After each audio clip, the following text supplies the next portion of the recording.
I matched with this woman on Bumble last spring, and to this day, I still don't know who I actually met that night. Her name on the app was Rachel.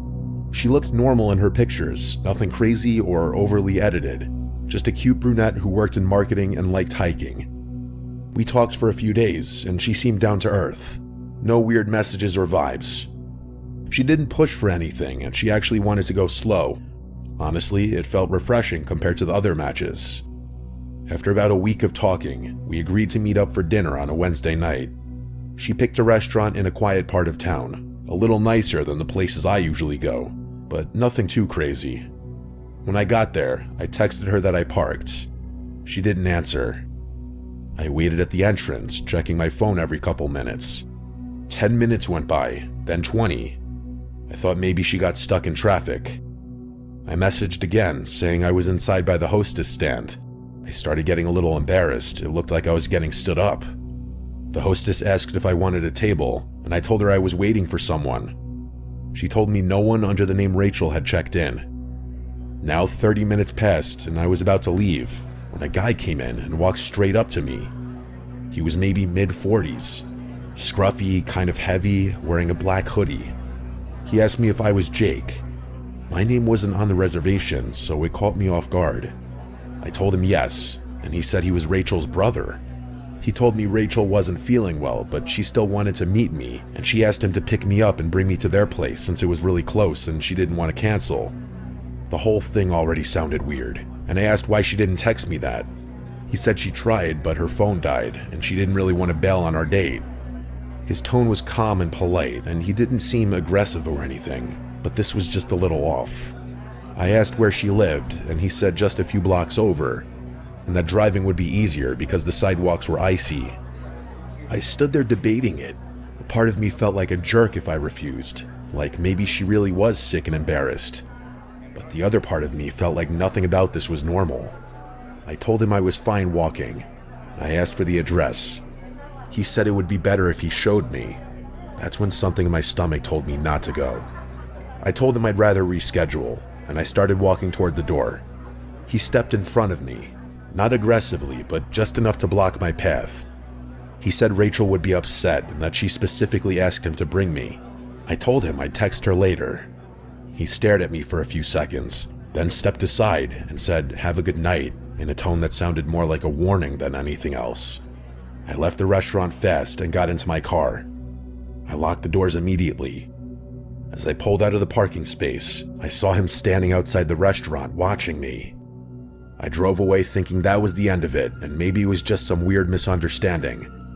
Later that night, around 11 p.m., my phone buzzed. It was a message on Bumble from Rachel's profile. It said, "Why didn't you come?" I replied that her brother came to the restaurant and told me she was sick. She answered instantly, saying she didn't have a brother. All I could think was, what? I told her exactly what happened, and she stopped responding. I figured maybe she was freaked out too. I tried to sleep after that, but around 1 a.m., I got a notification that someone was trying to log into my email, then my bank app, and then my Instagram, all within minutes of each other. I changed my passwords and turned on every security feature I could. I didn't quite connect it to Rachel's situation at first. The next morning, I checked Bumble to see if she had replied, but her profile was gone, completely deleted. Around noon, I got a text from an unknown number. It said, "You should have come with me." I showed the text to my roommate, and he told me to block the number and report it. I blocked it, but the messages didn't stop. New numbers kept texting me, different area codes. Each message was something short and vague, like, "We saw you, next time don't waste my time," and "You made it harder for yourself." At one point, a message came through that used my full name, not the name I used on Bumble, my real legal name. I didn't answer any of them. That night, while I was home alone, someone knocked on my apartment door. I was on the couch, and I could not move. After a minute of silence, there was another knock, harder this time. I thought about calling the police, but it had only been 2 knocks, and I didn't want to sound paranoid. I looked through the peephole. No one was there. The hallway was empty. I stepped back and waited. After a few seconds, I heard heavy footsteps walking down the stairs. The next day, I called the restaurant and asked if anyone matching that guy's description had a reservation or had checked in around the time I was there. They said no. I asked if anyone had been standing around outside looking in, maybe waiting for someone. The hostess told me one of their servers actually mentioned a man in a hoodie pacing back and forth outside for almost an hour before I arrived. She said they thought he was waiting for someone, but he never went inside until he walked directly up to me. I didn't tell her the rest. I felt sick thinking how long he had been watching the entrance. I reached out to the local police and gave them the number that had texted me first. They weren't able to trace it to anyone, and since no crime had technically been committed, according to them, they couldn't do much. I deleted Bumble, I changed my phone number, and I changed all my passwords. Things were quiet for about a week. Then, one night when I was taking the trash out behind my apartment building, I found a folded piece of paper shoved under the handle of the dumpster. It had my name on it. I opened it. Inside was a printed photo of me from the night of the supposed date. Me standing inside the restaurant lobby looking at my phone. The angle was from outside the window. Someone had watched me the entire time. On the back of the photo, it said, "You." I couldn't sleep for days. I started staying at friends' houses. Every little sound made my heart jump. A few days later, I checked the dumpster again and found nothing. I became really hyper-aware of my surroundings. Eventually, the messages and everything stopped. Or maybe they just stopped showing themselves to me. Maybe they were still watching. The only thing I know is that the person I met that night was not Rachel's brother, because Rachel didn't exist. Someone made the entire profile from scratch. Someone created her just to lure somebody somewhere. Someone was expecting me to leave that restaurant with them. And the worst part is that I still don't know who he was. I have not been on a dating app since. I feel like I was supposed to disappear that night, and the only reason I didn't was because I trusted my gut at the last second.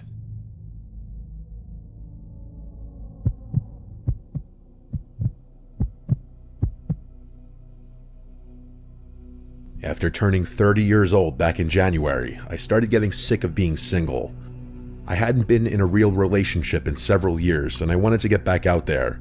I had always resisted online dating, but I eventually decided to bite the bullet and download the dating app Hinge. After a few days of using the app, I did end up with several matches, but none of them ever amounted to anything. One Monday night, I was chilling at home watching hockey when I got a phone notification from Hinge, saying that I had matched with a girl named Rebecca. Her profile looked legit. She had a photo of herself at her job, a short video of her and her friends at a bar shooting darts, a picture of her at an outdoor concert, and a regular selfie of just her face. I thought she was very attractive, so I messaged her. Before long, we were having a nice conversation about our respective jobs and hobbies. She seemed cool and normal, so I asked her if she wanted to meet at a local arcade bar that Friday. She took a while to respond, something like 4 hours. At about 1 a.m., she finally got back to me and agreed to the date. After our plans were set, I didn't hear from her at all for 4 days, until literally 30 minutes before our date. She sent a text that just said, "On my way," at our agreed upon time. I pulled up to the bar and was immediately surprised by how slow the place looked. This was a Friday at 8 p.m., and this bar only had 2 cars in their parking lot. I pulled into a spot right by the front sign of the bar. Mere seconds after I put my car in park, I got a text from Rebecca saying that she was having car trouble and that she was parking on the other side of the bar. This immediately struck me as super suspicious, since the other side of the bar was nothing but a few dumpsters and a fence that separated the bar from the woods. It didn't make any sense how she would even end up back there. I tried calling her, but after one ring it went to voicemail. I hung up and immediately received another text from her that said, "Please just come around back and help with my car." Alarms were going off in my head, but I wasn't immediately sure what to do. I sent her a text that just said, "This doesn't feel right, I'm leaving." I know that sounds a little dumb in retrospect, but I was seriously unsure of how to handle the situation. After sending her the text, I put my car in reverse and started leaving the parking lot. As soon as I was about to turn off the lot, 2 men in ski masks came running out from behind the bar straight towards my car. They didn't appear to be holding any kind of weapon, but I was definitely not going to wait around any longer to find out. I sped off all the way back to my apartment. Once I got back home, I noticed that there was a big dent on the top of my car's trunk, as if one of the guys had thrown a large rock at my car as I was speeding off. I didn't even notice a heavy object hitting my car, that's how scared I was in the moment. I called the police and told them the whole story, but at the end of the day, there wasn't much they could really do. They said they would keep me posted if any leads came up, whatever that means, but I haven't heard back from them. Weirdly, this didn't totally scare me off dating apps, since I figured the odds of that happening again are very slim. Still, I'm much more careful about meeting people off of them, and I make sure to call or FaceTime women before meeting them.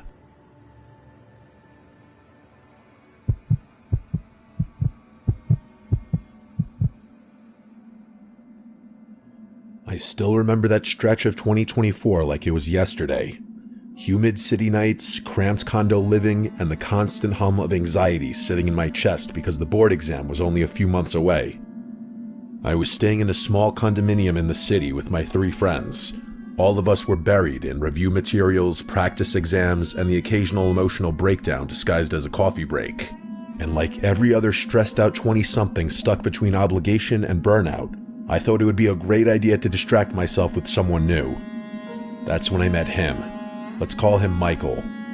I don't know if it was the boredom, the loneliness, or just the fact that I was tired of thinking about formulas, but I found him attractive right away. He was charming in the beginning. Calm, funny, the type of guy who replied fast, but not too fast. It was as if he mastered the perfect balance of interest and chill. We started talking every day, and then every night. And before I could fully process what I was doing, we were dating. Or at least something that felt like dating. Michael was, at first, everything a sane person would want. Respectful, attentive, a good conversationalist.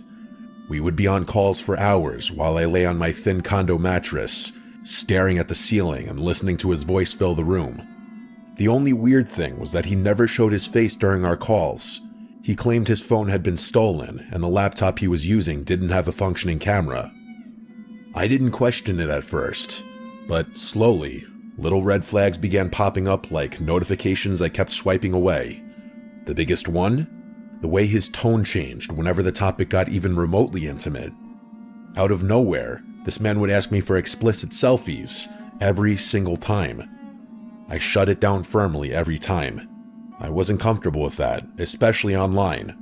I told him that straight, but it was like talking to a dog in heat. No, scratch that. A dog in heat at least has the excuse of being an animal. This guy, he was worse, because he knew exactly what he was doing. We'd argue about it, a lot. He'd push, I'd refuse, and he'd sulk. Sometimes he'd apologize, sometimes he'd respect my boundaries, only to ask again the next day like we didn't just fight about the same thing. The cycle became exhausting, and yet, despite all of that, I still wanted to meet him in person, to see if this connection was real or if I was just romanticizing a voice on the other end of a screen. But every time, and I mean every time I suggested meeting up, he had an excuse. He had errands, he was busy, he didn't feel well, his schedule was full, he wasn't in the city, he had a family thing, he had an emergency, or the classic, soon. It was always soon, but soon never came. And somewhere between the late night calls, the excuses, the constant sexual pressure, and the growing pit in my stomach, something in me began to shift. Something wasn't right with Michael, and I felt it, long before I admitted it. My friends had been warning me for weeks. Every time Michael dodged a meetup, every time he gave some vague excuse about his broken camera, every time he pushed for explicit photos but refused to show so much as half his face, my friends would exchange looks. "Does he not show himself on video call at all?" one of them asked one night while we were reviewing in the living room. "Not even a quick flash of his face?" another added. I shrugged. His phone got stolen, I reminded them for maybe the 10th time that month, and his laptop camera is broken. They stared at me like I had just announced I believed in unicorns. "Marie, come on," one of them said gently. "If he really wanted to see you, he would find a way. Even a 10-year-old laptop has a camera. Something's off." I knew they were right. Deep down, I felt it too.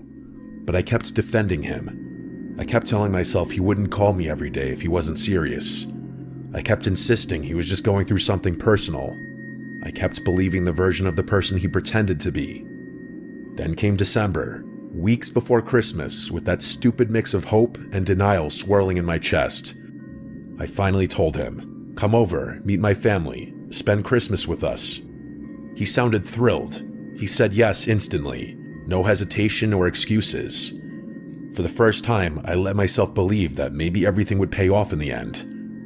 I pictured a sweet Christmas morning introduction, a cheesy meet my boyfriend moment, a fresh start, maybe even something real.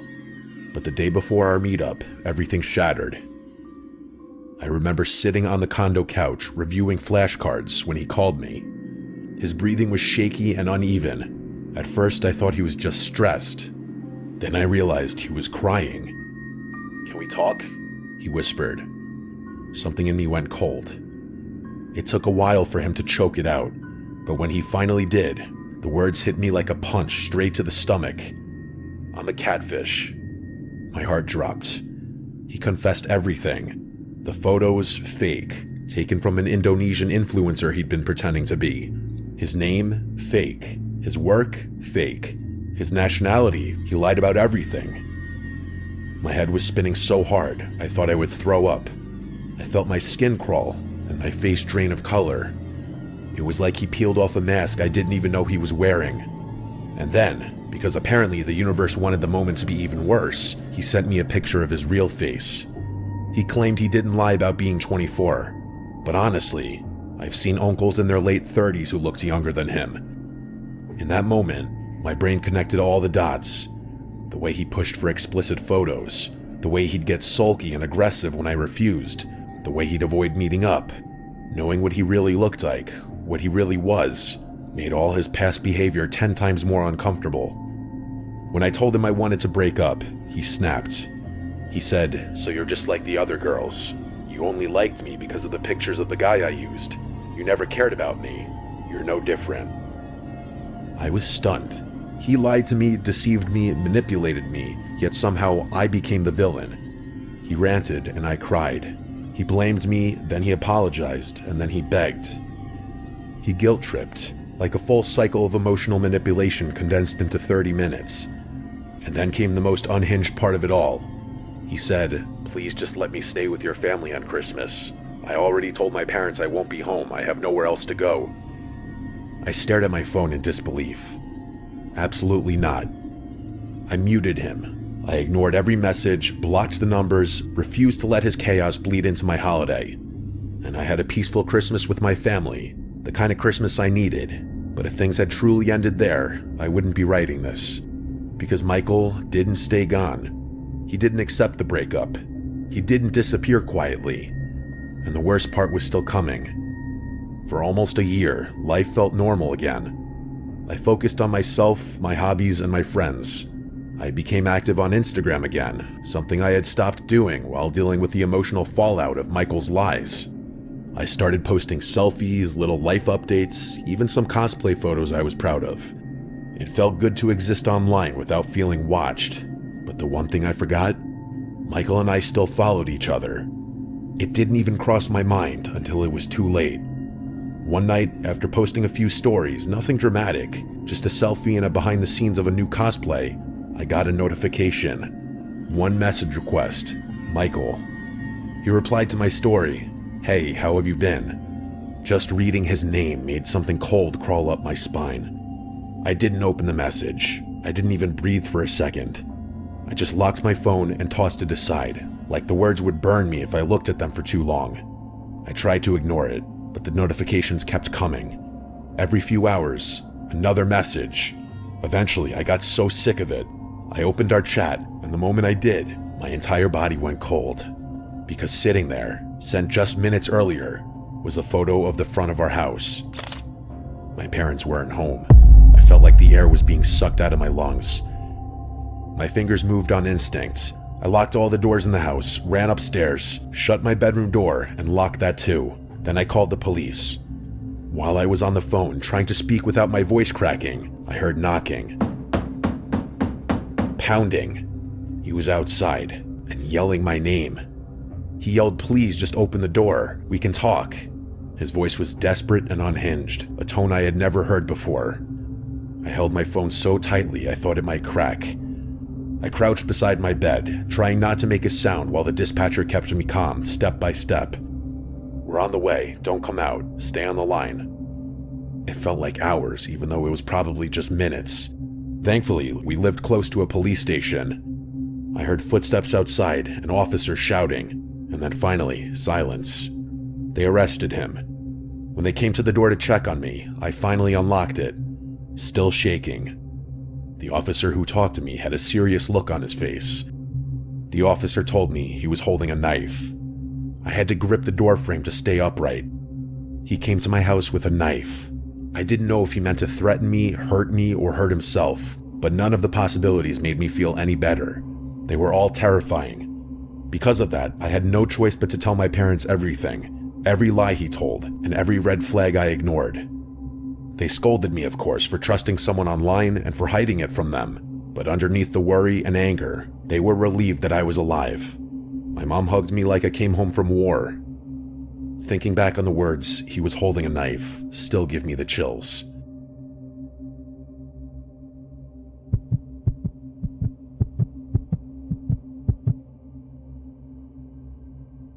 I've never been a big dating app guy. Maybe a little bit in college, but mostly Tinder when I was messing around. After that, I had a 4-year relationship. I didn't really know how to go out and flirt anymore. I didn't really have game anymore. So I was on Tinder for a bit, just testing the waters as a freshly single guy for a bit, and going out with my single friends a lot. But when it came time to start seriously dating again, the easy answer was of course a serious dating app. Hinge was the one everyone recommended for finding quality women looking to actually date. So I got on there, and I got a few matches in the first few days. One was a really pretty girl named Jenna. She was this short Italian-looking girl with black hair, tan skin, and she looked like she worked out. We seemed to hit it off immediately in the chat. After like 10 messages from both sides, she asked for my Instagram, saying she hates opening the Hinge app and would rather talk there. So I gave it to her, and moments later, I got a follow request from her account. Her username was JennaX1 with 3 A's or something like that. She had like 2,000 followers, she followed 200 people, and she had 2 posts. Both posts were her taking a selfie in the mirror, but she admittedly looked good. The posts got a lot of likes and comments, all thirsty looking guys by the looks of it though. She had a story up, and I clicked on it, and it was her at the gym taking a mirror selfie. Also looked good. She DM'd me right away, and we took the conversation from there. We continued talking about the same stuff we left off at, the gym, traveling, and we found that we related pretty well, and surprisingly, we agreed to meet for a spontaneous drink at a bar in town that night. She said she was in the same town as me, which was convenient, so we planned for 9 p.m. I knew the bar we were going to quite well, and I kinda knew the bartenders, so I decided to go a little early. The bar was slightly busy, but there were open bar stools at the bar, so I sat at one seated away from people. It was like 8:50. The usual bartender came over and greeted me, and she gave me an espresso martini. I casually took some sips and DM'd Jenna that I was there, but that she can take her time. Then I went through her profile a little more. I went to her tagged pictures. There were none. I went through the comments again, and there truly was not a single comment from a female. It was all dudes. I hoped that wasn't a red flag that she got around. Then, around this time, a man sat down on the bar stool next to me and greeted me saying, "How you doing?" and I nodded with a smile. I went back to looking at my phone, but the man next to me continued to engage in conversation. He asked if I come to this bar often because he recognized me. This is when I took a closer look at him. He was maybe like 38, just slightly gray, kind of overweight, and a patchy beard that he definitely should have shaved. I didn't recognize him at all though. I told him, yeah, I come here once in a while. He then reached out his hand for a handshake and introduced himself as Rob. Oh brother, I thought to myself. I wasn't in the mood for this. But I shook his hand and introduced myself as well. Around now, the bartender came over and said, "Finally decided to get a drink, I see," to this guy. He gave a weird, subtle laugh, but that kind of made me think for a bit. Was he already here, and he just came up to the bar to talk to me? I DM'd Jenna again, saying, "Help me, this weird guy I think is hitting on me," as a joke. But I realized my previous DM to her was left unseen. I asked her if she was on her way. Then I went back to looking at her profile, and I decided to check her following list. And I realized she didn't follow a single female, only dudes. What kind of girl doesn't follow any of her girlfriends? This was weird. Was I catfished? The annoying guy to my right kept trying to talk to me. I had to tell him 1 second, please, as I tried calling Jenna through Instagram. She didn't pick up. It was past 9 o'clock, and it seemed like she was ghosting me, and I also just felt like this profile was fake now.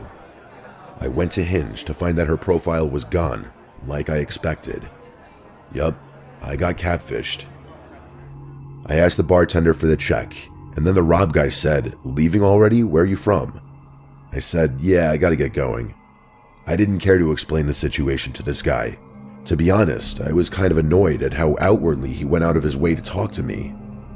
As I got the check, this guy would still keep trying to talk to me, even telling me I should stick around and that the hot chicks come around this time. I thought he was weird, and I was kind of just being short with him at this point. I may sound like a douche, but if you met the guy and experienced the way he approached, you'd have been annoyed too.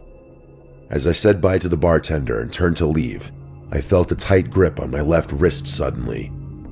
I turned to see the man had his hand wrapped around my wrist. I said, "What the fuck are you doing?" loud enough for other people to notice and turn their heads. He started whispering to me and making a weird face. He said, "I'm Jenna. I'm sorry. Please don't go." I felt disgusting, like I needed to take a shower. I felt like throwing up. I felt violated. I broke free of his grip and hurried out of the bar to my car. It was a quiet drive home. I didn't play music. I didn't call anyone because I was still taking it in, and it felt embarrassing. When I got home, I collapsed into bed and stared at the ceiling for a bit, just absorbing what happened. I went to Instagram to go block the Jenna account, but it appeared he already blocked me, or he disabled the Instagram account entirely. This quickly became an experience I just wanted to put behind me. I turned on the TV and just tried to move on. I'd tell people tomorrow. And after I turned off the light is the part that made me hate having a bedroom on the first floor. There was an aggressively loud bang on my window. The blinds were closed and I couldn't see to the other side. Instead of yelling "Who's there?" I decided to stay quiet. I watched the blinds in horror, and then there was a voice on the other side, a man's voice saying my name, Scott, over and over again. I refused to acknowledge it, but he knew I was in there. He could see the light of the TV. He might have followed me without me realizing. He just kept saying Scott. He had to have said it like 10 times before it stopped. I stayed in my bedroom the rest of the night, and the next morning, I lifted the blind to see this. A note on the other side of the glass, saying, "I'll be watching you." I didn't leave my apartment the rest of the weekend. I moved a few days later.